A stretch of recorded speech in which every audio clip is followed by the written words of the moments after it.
আসসালামু আলাইকুম, কামরুলস কিচেনে সবাইকে স্বাগত। এখানে আমি 4টে মোটা মোটা আম নিয়েছি। তেল ঝালের আচার করব। এই আচারটা ভাত, রুটি, খিচুড়ি, পরোটা সব কিছুর সঙ্গে খেতে খুবই ভালো লাগে। আর 1-2 বছর তো সংরক্ষণ করাই যেতেই পারে।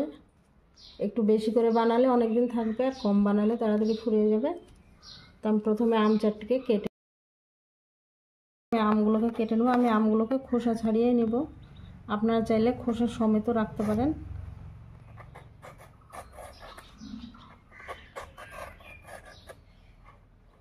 আর এই আচারটা খেতে খুবই ভালো লাগে, মুড়ির সঙ্গেও ভালো লাগে।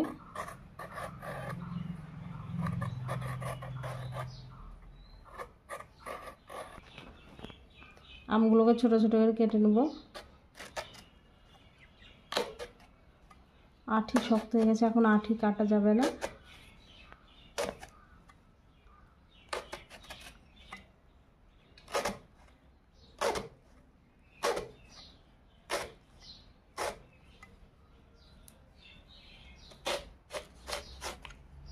আমি এইভাবে ছোট ছোট করে কেটে নেব। এই যে দেখুন, ছোট ছোট করে আমগুলো কাটলে আচারটা বেশ মাখো মাখো হবে, খেতে খুবই ভালো লাগবে।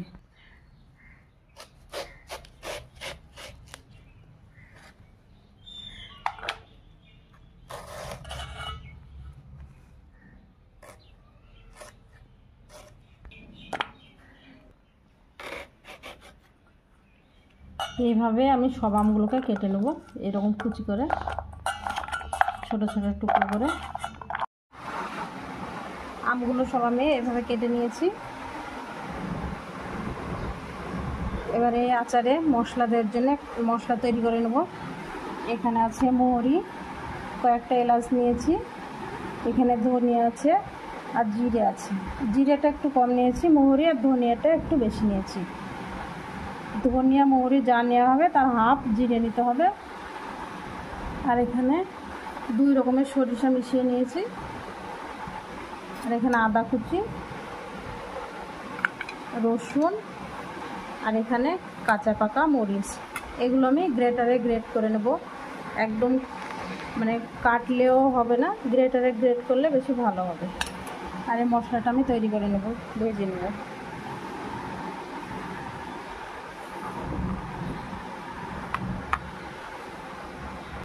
এখানে আমি কিছুটা শুকনো মরিচও নিয়ে নিলাম। এবার আমি হালকা আঁচে একটু ভেজে নেব সব মশলাগুলো।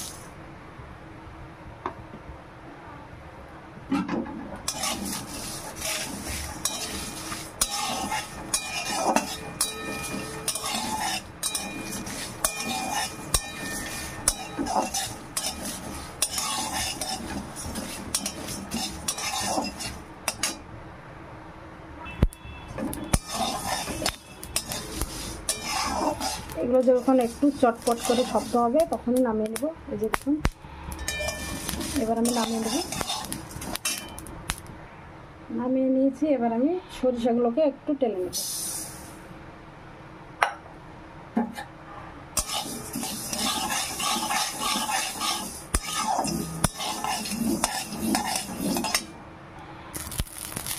সরিষাগুলো দেখুন চটপট করে শব্দ হচ্ছে। এবার আমি নামিয়ে নেব। এখানে আমি 200 গ্রাম মতো তেল দিয়ে দেবো।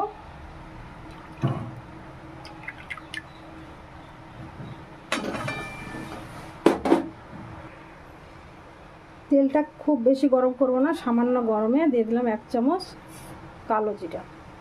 দেখুন তেলটা একদম হালকা গরম আছে।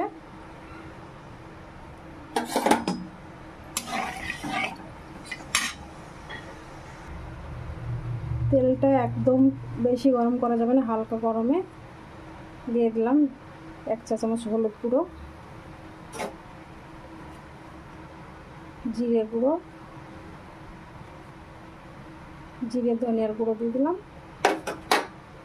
একটু মশলাগুলো নেড়ে নেব।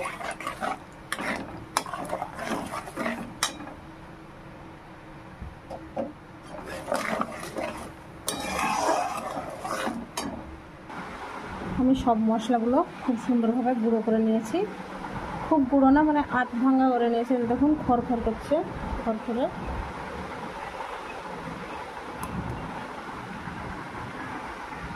এবার আমি একে একে মশলাগুলো দিয়ে দেবো। প্রথমেই দেবো লবণ, 3 চা চামচ মতো দিয়ে দেবো লবণ।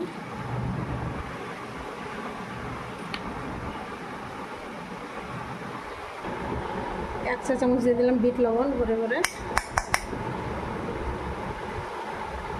আদা, গ্রেট করে রাখা আদা, রসুন গ্রেট করে রাখা,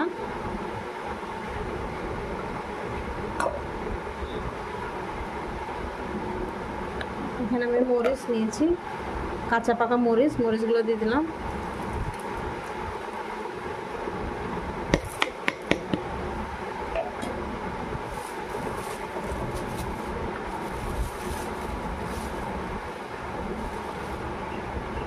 একটু দিয়ে দিলাম টক চিনি। এই টক চিনিটা দেওয়ার কারণে অনেক দিন ভালো থাকবে, রোদ না দিলেও চলবে। আর এটা মাঝে মধ্যে একটু রোদে দিলে বেশি ভালো হবে। এবার আমি মিশিয়ে নেব এই মশলাগুলো। প্রথমে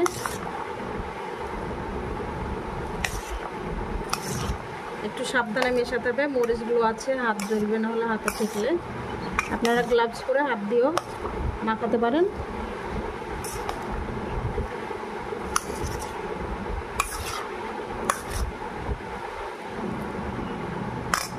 এবার দিয়ে দেবো এই মশলাটা। এটা হলো টক ঝাল আচারের আসল মশলা।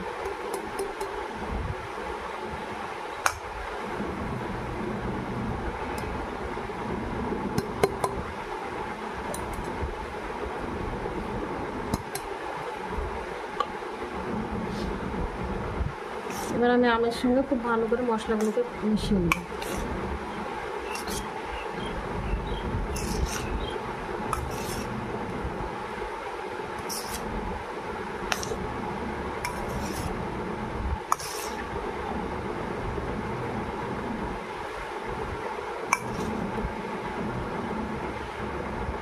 আমি এখানে সামান্য একটু গুড় দিয়ে দিলাম, আপনারা চাইলে চিনি দিতে পারেন। এখানে আমি এই গুড়টুকু দিলাম যাতে স্বাদটা বেশি ভালো হয়। আর আমি টক চিনি দিয়েছি, আপনারা চাইলে এখানে ভিনেগার দিতে পারেন। আর দিব না গুড়। এখানে আমি যে তেলটা করেছি সে তেলটা দিয়ে দেবো।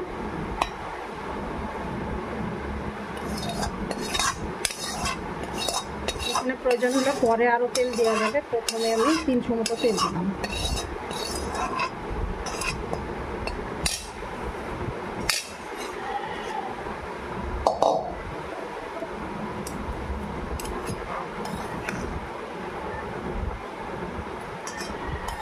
এবার খুব ভালোভাবে মিশিয়ে নেব।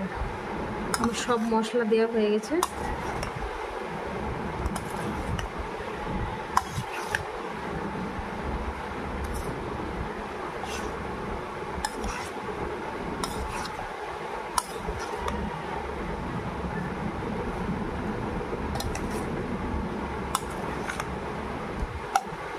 সব মশলা তেলের সঙ্গে খুব ভালো করে আমগুলোকে মিশিয়ে নেব।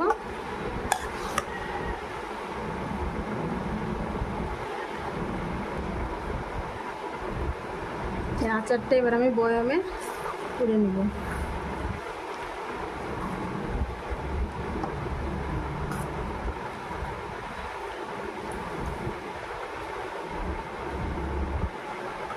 এখানে আমি একটা কাচের বয়াম নিয়েছি, কাচের বয়ামে আচারগুলোকে রাখবো। আর এই আচারগুলো যে কোনো আচার কাচের বয়ামে রাখলে বেশি ভালো থাকে।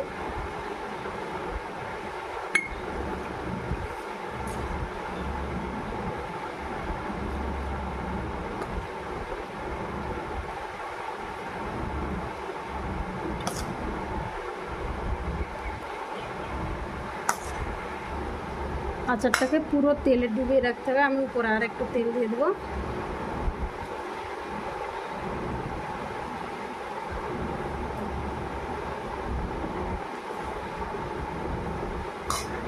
আচারের উপর পর্যন্ত যদি তেল থাকে তাহলে আচারটা পুরোটা ভালো থাকবে, না হলে নষ্ট হয়ে যাবে।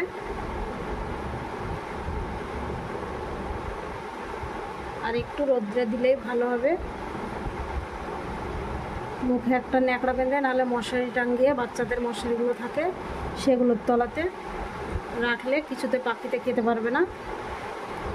দেখুন আচারটা কত সুন্দর লোভনীয় লাগছে। যেটুকু আছে আমি আর একটা বয়ামে রেখে দেবো।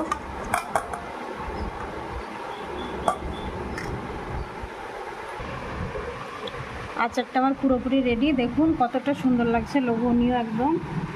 আচারটা খেতেও কিন্তু দুর্দান্ত হয়েছে। আপনারা অবশ্যই এইভাবে আচার বানিয়ে সারা বছর জুড়ে সংরক্ষণ করবেন। রুটি, খিচুড়ি, ভাত সব কিছুর সঙ্গে এটা খেতে পারবেন। মুড়ির সঙ্গেও তো খুবই ভালো লাগে এই আচারটা খেতে।